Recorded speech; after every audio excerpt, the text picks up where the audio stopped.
And I am here with Charlie Brown, who was the wide receiver for the Washington Redskins, who also played on the Atlanta Falcons, and the Washington Commandos, which was an AFL team. Am I correct?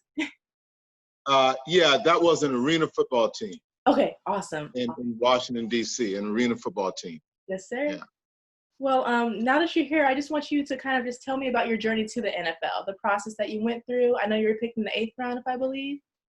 Yes. Okay. Yes, sir. Yes, back then it was 12 rounds, and Washington drafted me in the 8th round. But I'll start with my journey, then I'll get back to that because there's a lot of things that people don't actually know what went on in the draft that you see on TV. You know what I mean? Yes, wow. But of course, I'm from a little place called Johns Island. Went to St. John's High School. Went to Mount Zion Elementary, Hut Gap Middle School, and then on to St. John's, where I started in football, basketball, and I ran a little track, but mainly football and basketball, was my game. I was recruited by North Carolina A&T coming out of high school, along with some, major Division I school, but I wanted to go to a predominantly black school where I was wanted. And Coach Willie Jeffries spoke at my banquet. And I had split my pelvis that year, my senior year after the 3rd game. And they thought North Carolina A&T had signed me with a split pelvis. So he spoke at our banquet, and he found out that I was still available. And he brought me up for an official visit along with Leroy Robinson, who played high school football with me and played tackle for us at South Carolina State. And that's how I wound up at South Carolina State. Wow. And so North Carolina A&T. What year was this? This was? That was in 76, the year I graduated. Awesome. Yeah, 76. And, but, I just looked at it as, well, that's not the school for me. And, God had a great plan for me. And I wouldn't want to go to any other university other than South Carolina State, even if I had to do it all over again, but we would have to have the same staff, same teammates, and everything like that. Prior in preparation for the NFL draft, I remember one day I was in my dormitory, and one of my teammates, Angelo King, who played for the Cowboys, we were both seniors, I heard a knock on my door, and he said, man, Charlie Brown, man, Charlie Taylor's here to work you out from the Redskins. And he was so excited because Charlie Taylor is a Hall of Famer, and he was such a great player.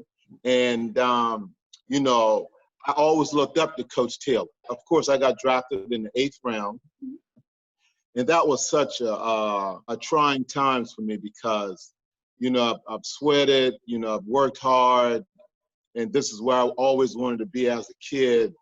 And but the one positive thing, I had great people around me. I had my teammates, and then I had former Bulldogs who went on to the NFL. Football, there's very seldom things that I will forget because, that was such a major part of my life. But the preparation for the NFL draft, as I said before, after we get out of class, we would go down to Bulldog Stadium and we would work our tails off, whether it was in the weight room or on the field. But we really put a big emphasis on the 40-yard dash in the shuttle. Wow. And that's what will make you money, is the 40-yard dash. And, we had guys, as I said, that was very fast. Nate Rivers, who was my high school quarterback and my college quarterback. He was an All-American in football at South Carolina State and All-American in track. So that's where I learned how to run the 40. And along with a lot of other guys too. And we would just practice diligently. And the one thing about preparing for the 40, even if there's a guy that's faster than you, which Nate was, a lot faster than I was, you just get tired of coming in 2nd, 3rd, or 4th place. So you just fight hard and you practice hard and you watch the techniques he's teaching you and you practice it and you practice it. And then the next thing you know, my best time ever was a 4.4 flat. That is right under 4.3, so you know, those are the things I remember most about the NFL draft. Bobby Beathard and Joe Bugle, who at that time and throughout my career was probably the best offensive line coach in the game, or one of the best. So they came down, and Bobby Beathard used to be a college quarterback. And he threw so many passes to me, Jaden. Wow. I mean, but you know, and I didn't drop not one passes. Wow. I didn't drop a pass. You know, and I guess he probably couldn't believe it. So the workout was over with. And you know, we went and sat down, and he said, Charlie, do you mind catching some more passes for me? So I did. And I still didn't drop any, but they were really impressed. And they drafted me in the 8th round. They were getting ready to draft me. Mm-hmm. Miami Dolphins, and Washington picked right before the Miami Dolphins. And the Redskins picked me before the Dolphins did, but the Dolphins was on the clock to pick me. And also the Los Angeles Rams GM had came down prior to the draft, and he promised me that the Rams was going to draft me in the 5th round. They had 2 5th-round picks, and that didn't happen. Wow. So, and that's just the way it goes. Right. You know, sometimes you expect to get picked somewhere in the NFL draft and you don't. You know, and you just gotta hope that, you know, you're gonna get with the right team and have an opportunity. Right. But, you know, that's the process of the NFL draft, and it was good. And, you know, went to the Redskins. I got hurt my first year. So that didn't count as my rookie year because I missed the entire season. And then I came back for my rookie year the following year and made the Pro Bowl 2 years. Went to the Super Bowl 2 years. We won the first Mid-All-Pro that first year. And, you know, just had a great opportunity with the Skins. And then I got traded to your Atlanta Falcons. Yes. Back in '84. And, you know, my offensive coordinator and quarterback coach from Washington had gotten head job with Atlanta. But, you know, my career in Atlanta wasn't fortunate with Washington. I do think we had great players in Atlanta, but I think the only difference, along with the head coach, you know, Dan Henning, I love Dan Henning. You know, that guy meant everything to me. And he was such a smart coach, such a great coach. But the difference between Atlanta and Washington, we just had a lot of injuries in Atlanta. You know, I thought the key for us in Atlanta was Steve Bartkowski. Steve Bartkowski was a Pro Bowl quarterback, 6'4", big arm, you know, just smart from Cal Berkeley. And he got injured, and we just couldn't recuperate. The second string quarterback, David Archer, you know, he sort of did okay his first year after he took over for Steve, but then that next year, he was just lights out. You know, if my memory serves me right, I think for the first 4 games of the NFL season, you know, he and I, quarterback receiver, we were leading the NFL in just about every passing category. Wow. And then he got hurt, you know, and then we had some other guys that got hurt, and things just was a little bit different. You know, we weren't fortunate to overcome that, but Atlanta was a great place, you know, great city. I had great teammates, you know, great coaches, and it just didn't work out that way, you know. So back to whenever you're talking about the Dolphins and the Rams, have you ever like sat back and, you know, thought what would have happened if I went to one of these teams? Well, you know, I don't think, you know, one thing I've always believed in, and I think that's the reason why, you know, I had such a career if I did under the circumstances, is that I'm a true believer in my believer. You know, I believe God always puts you in the right place, and it's up to you to make something out of it and be satisfied. You know, I could have gone to these other teams and have even a better career. You know, I could have gone and probably didn't.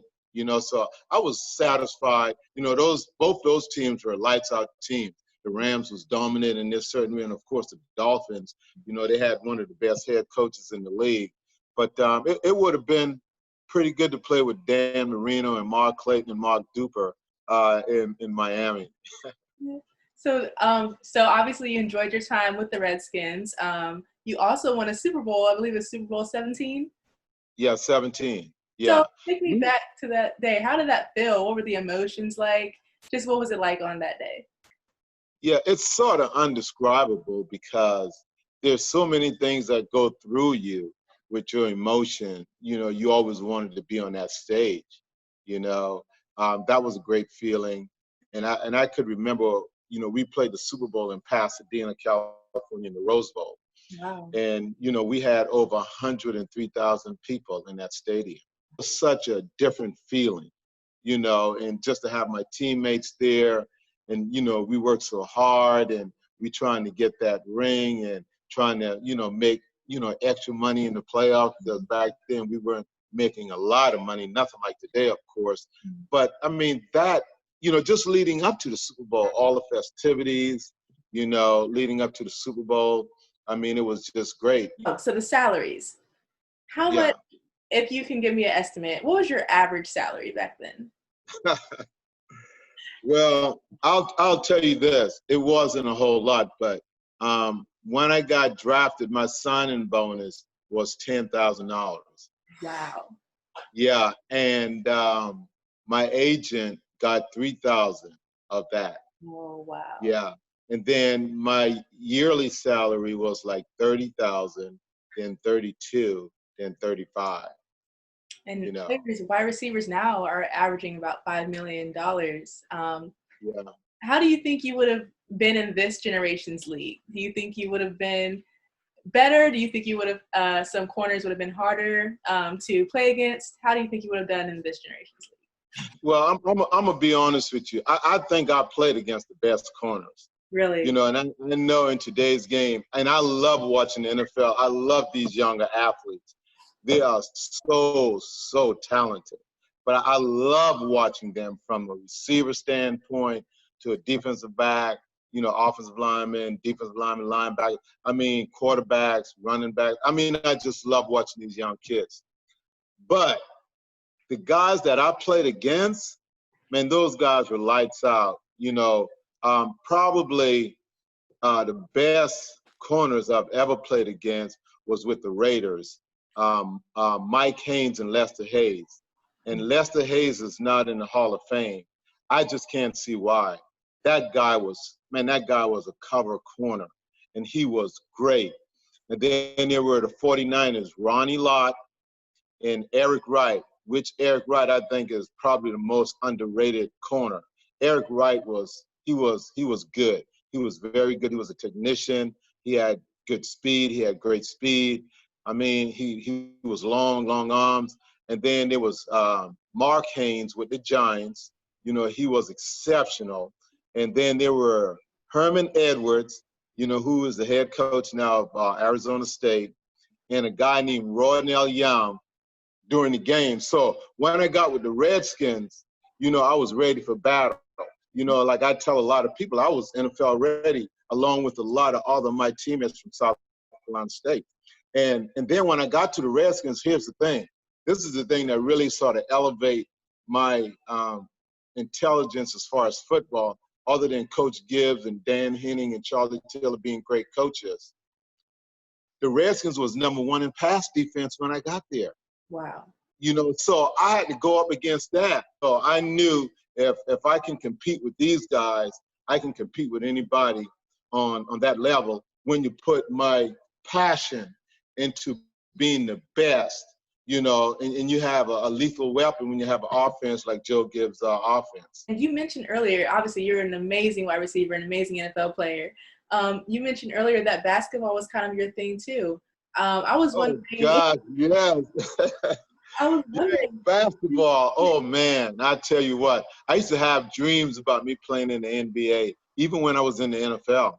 Wow. And one of my coaches, Dan Henning, every time he sees me, he said, Charlie, I know you could have played in the NBA. I went to South Carolina State on supposedly a basketball and a football scholarship when Coach Jeffers recruited me, because Coach Jeffers came down and scouted me after he found out I didn't sign with A&T, and he watched me play basketball. So He said, well, we're going to work something out with the basketball coach and we'll get you down there. But, of course, that never happened. But you know, I thought we had a pretty good basketball program at South Carolina State as well. But you know, I remember the meeting we had at South Carolina State, and I knew I had made the right decision to stick with football. But also, I was a very good defensive back at St. John's, also coming out. You know, and if I'm not mistaken, I'm probably the only player in St. John's history to be an all-conference, or what they call now all-region player, both offensively and defensively. And I know I'm the only player that ever caught 4 interceptions in one game. That's awesome. So I did that against, I did that against the battling Bishop England. I was going to ask you, whenever you watch the NFL, are there any wide receivers that kind of remind you of yourself, or anybody who you think has kind of the skill level that you might have, or anything like that? Yeah, you know, I hate to compare. I mean, I've always been that way. And, you know, I hate to say, well, who's the best? But you know, I can tell you this. You know, I had great speed. You know, I had incredible jumping ability. You know, I was very aggressive going to the football. You know, I always believe if the football is in the air, it's mine. You know, and I can't let anybody else catch it. I was a very good pass route runner, and intelligent-wise, I thought I was very smart. I was a great blocker. That's one thing people don't know about Charlie Brown as a receiver. I was a great blocker, and any one of my coaches or teammates would tell you that I had great passion for blocking, because we had probably the most dominant running game for years and years in the NFL. And, you know, if you're a receiver, you're just not only supposed to catch passes, but you're supposed to, you know, be a blocker. But, you know, I've always liked a lot of receivers. You know, Antonio Brown comes to mind. You know, Odell Beckham Jr. Comes to mind. Amari Cooper, who plays for Dallas, he's exceptional. You know, and those receivers from Alabama that came out of the draft this year, you know, I can't wait to see them play. You know, I think CeeDee Lamb, who plays for the Cowboys, I think he's going to be exceptional too. Now, I don't like to compare. I don't know if there's a guy out there with my exact same talent, but the guys I just named you, those guys have high-level talent. And, you know, I'm not saying that I'm better than them. You know, I just love watching them. And, you know, they're just exciting to watch. But, you know, the greatest receiver I think that ever played the game, arguably the best player that ever played the game, is Jerry Rice. And the reason why I said that, you know, I had an opportunity to watch Jerry, but I also had an opportunity to coach Jerry when I interned with the 49ers. Just this guy, work ethics, you know, how he run pass routes, how he prepare himself. And, you know, when I interned with the 49ers, Jerry was there, Stokes was there, Terrell Owens was there, Steve Young.